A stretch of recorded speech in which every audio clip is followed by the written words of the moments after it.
Assalamualaikum warahmatullahi wabarakatuh. Hai para pencinta catur dan para catur mania, selamat datang kembali di Legenda Catur Dunia.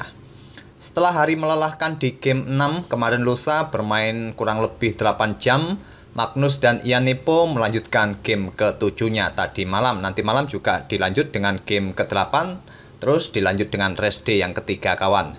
Tadi malam permainan cukup cepat, berlangsung kurang lebih hanya sekitar 2,5 jam. Dan hampir sama kawan dengan permainan game pertama, ketiga, dan kelima saat Ian Nepo ini pegang putih. Dia bermain dengan pembukaan Ruy Lopez, gajah B5 Ruy Lopez, dan di sini pion A6 gajah mundur.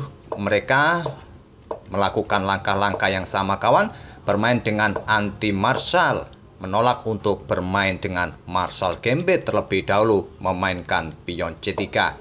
Entah kenapa kawan, pemain level atas seperti Magnus dan beberapa pemain level atas di peringkat 10 besar jarang sekali bermain dengan Marshall dengan memainkan pion C3 terlebih dahulu. Padahal pembukaan ini atau memainkan pion C3 terlebih dahulu untuk menantang hitam bermain dengan Marshall, putih masih mempunyai prosentase kemenangan lebih besar daripada hitam kawan. Dan biasanya seperti ini jalur utama dalam permainan Marshall Gambit, putih masih bisa menghadang walaupun memang terlihat sangat tajam dari hitam serangan di langkah-langkah berikutnya kawan.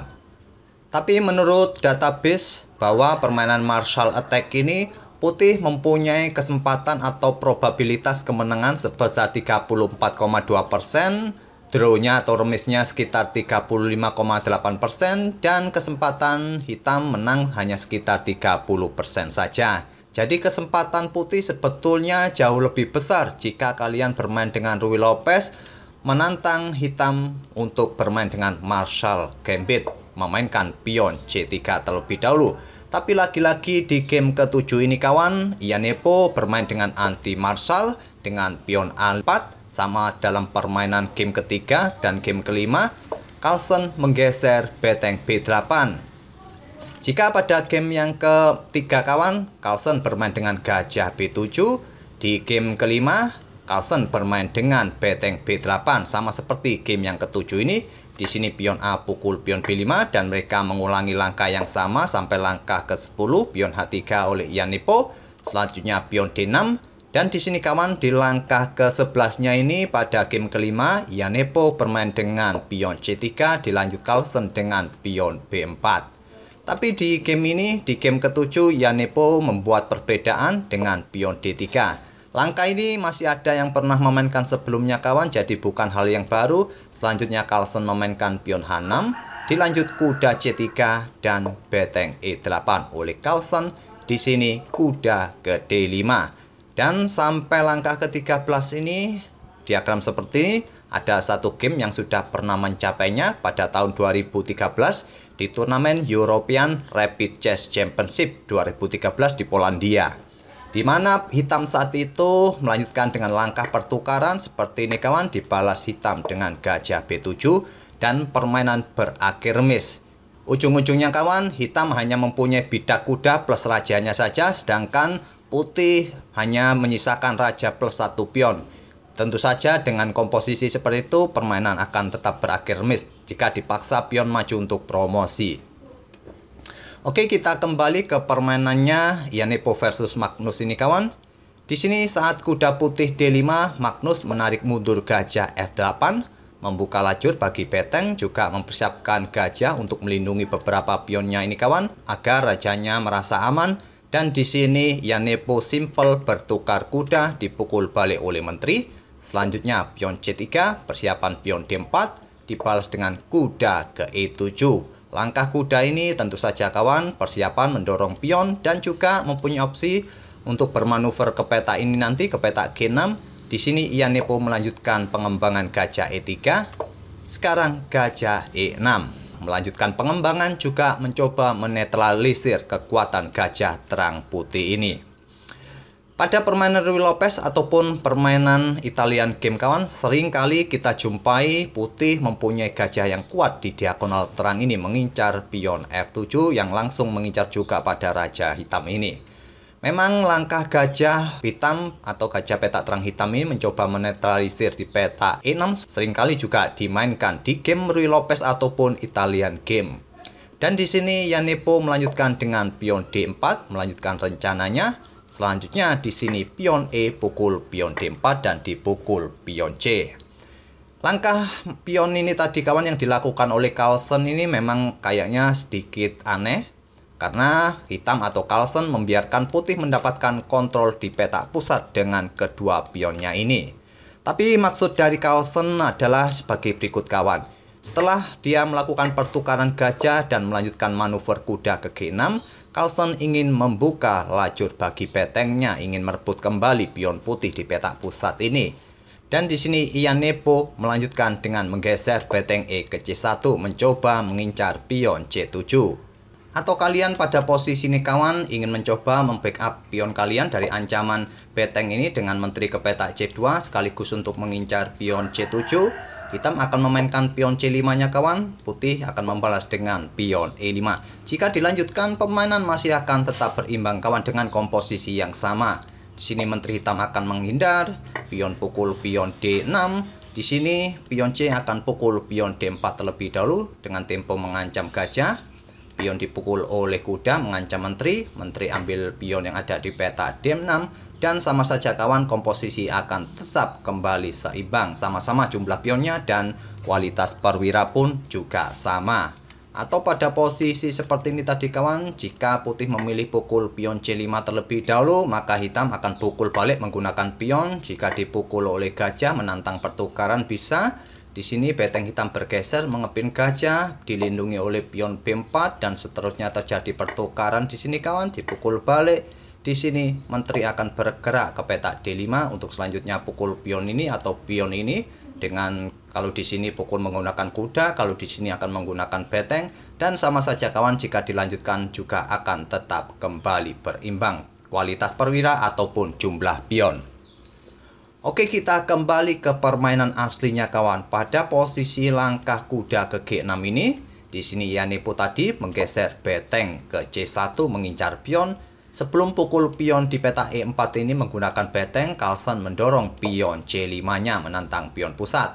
Jika sekarang kawan, tantangan ini ditolak oleh putih dengan mendorong pionnya maju ke peta D4, maka hitam akan mendorongnya dan nanti akan mempunyai kesempatan mempunyai pion bebas di sayap menteri. Di sini kawan, Yanepo sama seperti jalur yang saya tunjukkan di variasi sebelumnya, bermain dengan pion E5 mengancam menteri. Jika sekarang hitam memilih pion D pukul pion E5 ini kawan, putih akan pukul pion C5 dan mempunyai pion bebas. Tapi tetap saja kawan jika dilanjutkan permainan akan kembali seimbang. Di sini kuda akan lompat ke peta D4 untuk mengincar pion.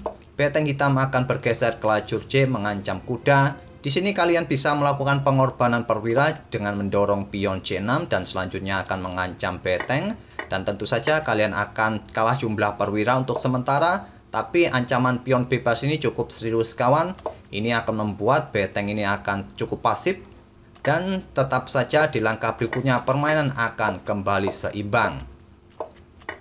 Akan terjadi skak yang berulang di sini kawan dan mungkin akan terjadi permainan remis.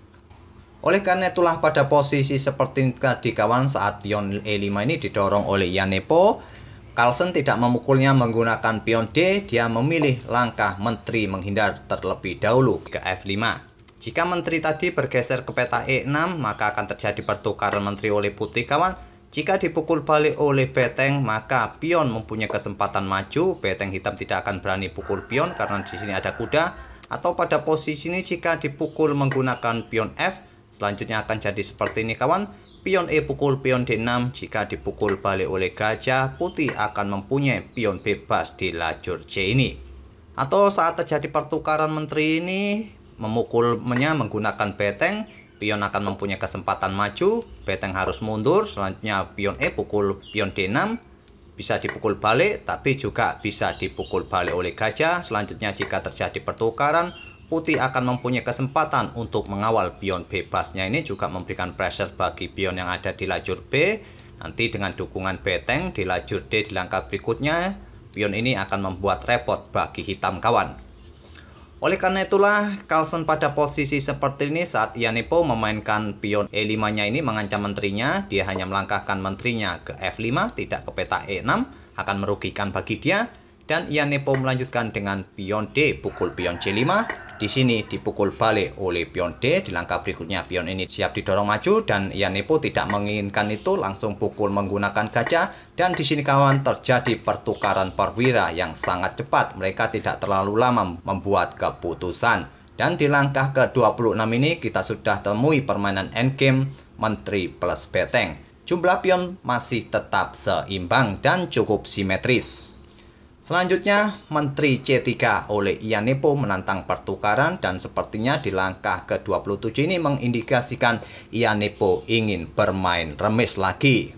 Menteri pukul menteri, lanjut Carlsen tentu saja kawan setelah menang di game ke-6. Walaupun di game ke-7 ini berakhir remis, tak ada masalah bagi Carlsen, dipukul balik. Beteng C8, beteng putih A5 sama-sama mengincar pion. Dan di sini di langkah ke-30 permainan sudah dalam posisi remis kawan. Tapi mengingat permainan ini tidak boleh terjadi kesepakatan remis di bawah langkah ke-40. Jadi sampai 10 langkah ke depan kedua pemain harus melanjutkan langkahnya. Beteng C1 skak, raja ke H2, beteng C3, pion H4. Mereka melakukan langkah-langkah yang hanya untuk mengulur-ngulur waktu kawan. Mengulur langkahnya sampai langkah ke-40. Dan di sini sudah tercapai langkah ke-40, beteng A6 skak, raja ke G7, dan beteng A7 oleh Iannepo. Putih sudah mencapai langkah ke-41-nya. Mereka akhirnya sepakat untuk bermain remis di langkah ke-41 ini. Kembali permainan Ruy Lopez di kejuaraan dunia tahun ini menghasilkan game yang remis, game-game yang mungkin terlihat membosankan kawan. Tapi bisa menjadi pelajaran kita, referensi kita bagaimanakah bermain Ruy Lopez dengan baik seperti kedua pemain kelas atas ini. Dan sekali lagi kawan, nanti malam akan dilanjut game ke-8-nya dan dilanjut dengan rest day di hari berikutnya. Dan bagi kalian yang bosan untuk melihat live streamingnya, tetap saja kawan tune in atau tongkrongin legenda catur dunia. Semoga permainan dari kedua pemain ini bisa menghibur kalian semua dan kita akan bertemu di video-video berikutnya. Terima kasih. Wassalamualaikum warahmatullahi wabarakatuh.